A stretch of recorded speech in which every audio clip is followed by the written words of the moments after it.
ہمارے بیچ سرزمین نیپال سے محترم زاہد آزاد تھنگانہ کی صاحب تشریف لائے ہیں اردو کی محبت میں. میں ان اشعار کے ذریعے دعوتی کلام دے رہا ہوں کہ عجیب رسم ہے چارہ گروں کی محفل میں لگا کے زخم نمک سے مساج کرتے ہیں اور غریب شہر ترستا ہے ایک روٹی کو امیر شہر کے کتے علاج کرتے ہیں. استقبال کیجئے محترم زاہد آزاد تھنگانہ.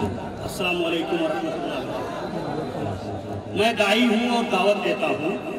آج فجر کی سنتوں کی جو اہمیت ہے اس پر 4 مصرعات ہیں. جی عطا.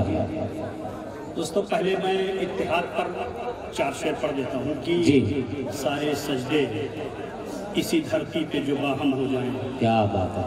سارے سجدے اسی دھرتی پہ جو باہم ہو جائیں, ہم جو بکھرے ہوئے ایک لخت منظم ہو جائیں.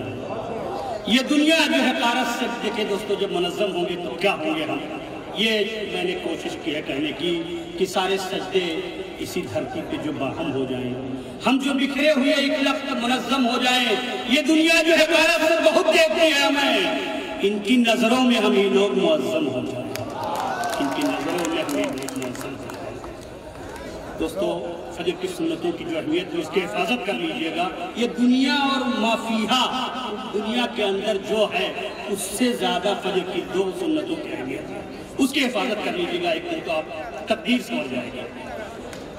اور جو چاہوں گا, فجر کا نور میری روح کے اندر کر دے, فجر کا نور میری روح کے اندر کر دے, پھر اسی نور سے پر نور مقدر کر دے.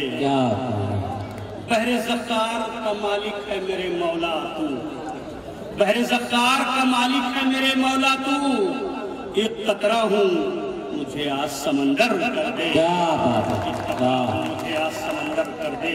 اور جس کے لیے میں نے یہ پوری نظم کہی ہے وہ مقطع کا شعر پڑھ رہا ہوں دوستو کہ دشمنوں سے تو نکل آیا ہوں زاہد لیکن, دشمنوں سے تو نکل آیا ہوں زاہد لیکن, دوست میرا نہ میری پشت میں خنجر کر دے.